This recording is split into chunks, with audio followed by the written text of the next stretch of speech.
এটা পাই নাই, ও পায় আমি পাই না কেন, ওর চাকরি হয় আমার হয় না কেন, ওর ব্যবসায় লাভ আমার লস কেন, ওর বউ সুন্দরী আমার টাকা লাগেন, আছে না নাই?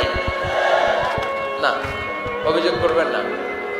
আপনি যে অবস্থানে থেকে অখুশি, আপনি যেই অবস্থানে থেকে আল্লাহর কাছে অভিযোগ করতেছেন, আপনার এই অবস্থানে আসার জন্য অনেকে আল্লাহর কাছে দোয়া করতেছে, ঠিক কিনা?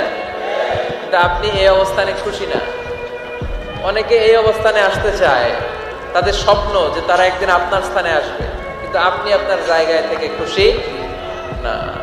এজন্য উনজুর ইলা মান হুয়া আসফালা মিনকা, তোমার চেয়ে যে খারাপ অবস্থায় আছে তার দিকে তাকাও, তাহলে তোমার মনের দুঃখ ঘুচিয়ে দিবে কে? আপনার চেয়ে যে খারাপ অবস্থানে আছে তার দিকে দেখেন কি অবস্থা। আপনি এইটা চান ওইটা চান, কত কিছু লাগবে আপনার। হসপিটালে যে দেখেন ক্যান্সারে আক্রান্ত রোগীদের কি অবস্থা দেখেন,